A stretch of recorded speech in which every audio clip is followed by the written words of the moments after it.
Hello everybody and welcome back to Average Guy Reviews. Today we have another one of our budget quad contenders for Battle of the Budget Quads. This is the GPTOYS H2O Aviax waterproof quadcopter. This is a large to mid-size quadcopter. I picked it up for $18 during the Labor Day sale on Amazon, but they are still only $20.89 right now.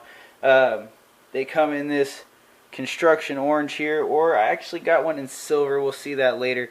Let's jump into what comes in the box. First thing you're going to get out of there is going to be a package of propellers. There's 8 of them. There's only 4 in here. The propellers are not installed on the quadcopter when you get it. You will have 4 of these cotter pins in the drive shafts of the motor. It is very important to keep these because if for any reason you ever take the blades off, let's say to store it back away inside the box, this holds the gear shaft in. It is a gear driven prop, so keep these. You'll need them. I've seen some people use these cotter pins to hold the propellers on. I really don't think that's a wise idea. Seems to me like they're a little too cheap and flimsy, and they will come out. GPTOYS does provide you with a screwdriver and screws to screw the props on, as well as screw the landing gear on. Also inside the box you're going to get, and I love this, 2 650 milliamp 25C high discharge batteries. Now these things are great. I love when they give me 2 batteries. This means I get twice the flight time. It's good for about 8 minutes of flight time. That's about what I've averaged, but with this I get 16 minutes of flight time. Now what they did do, and this was the first thing I noticed, on my first flight the battery got really hot when I took it out of there and puffed up a little bit. What ended up happening is I got to looking at it a little closer, and I don't know if you can tell inside this bag, but they wrapped these one more time in a very thick plastic and then heat shrinked it to it. I'm assuming to help keep the battery watertight.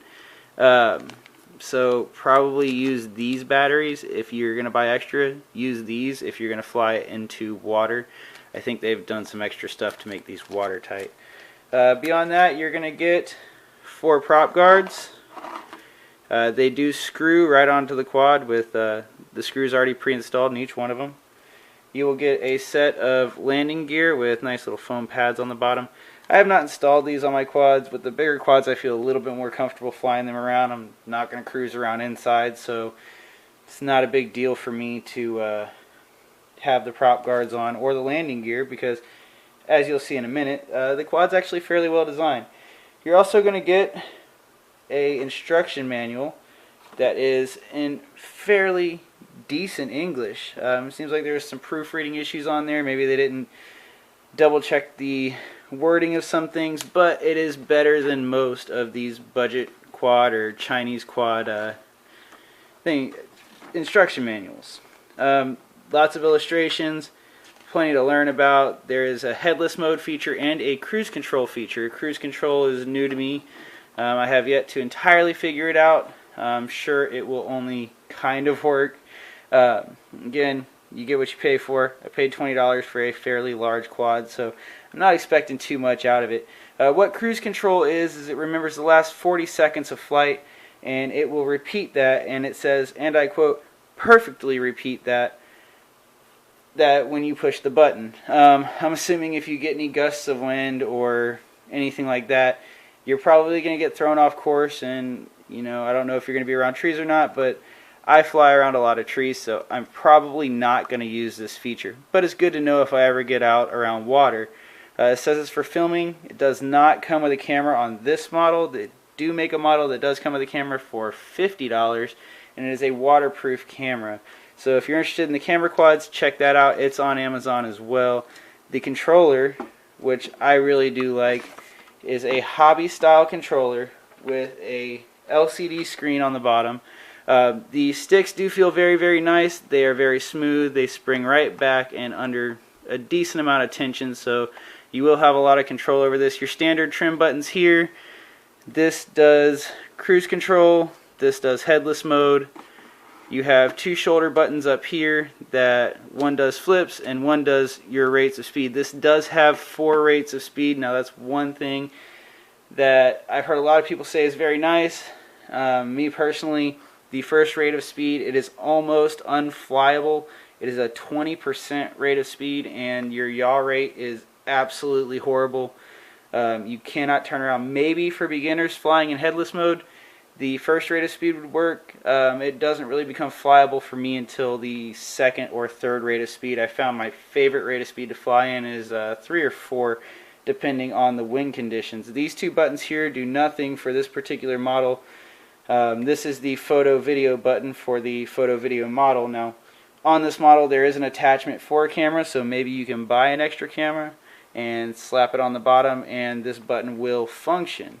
It seems the board on this controller is built for that. So other than that, nice weight, very solid feel. It does stand up on its own, and one thing I do like about this, and I won't leave it on for long because if it's not paired it just sits there and beeps, but very nice blue backlit screen. You have your LEDs up here, but this screen down here, you can usually get a lot of information on it.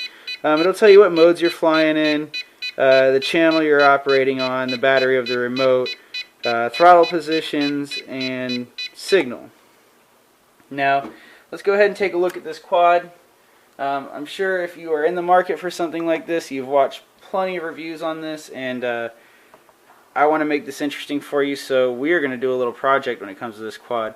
On all of the water test review videos that I have seen on YouTube right now, everybody says the same thing. Once it sets down in the water, it starts to fill up with water because there is holes down here on the bottom for venting, and you can't get it back up out of there if it stays underwater too long. Now, I have this disconnect with submerging a LiPo battery.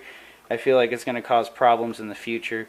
Reason I don't put my landing gear on is you have these nice little stops here, and they're fairly flexible, protecting the gears, and it does sit right down on there and does not even touch the bottom of the quad, doesn't touch the ground. So I feel like that's sufficient enough to save the weight, but you'll see why I'm trying to save weight here in a minute. So to solve this problem, this is the idea I have, and in another video we're going to apply this and see how it works. But I went down to the store today and I picked up a low temperature hot glue gun along with some hot glue sticks.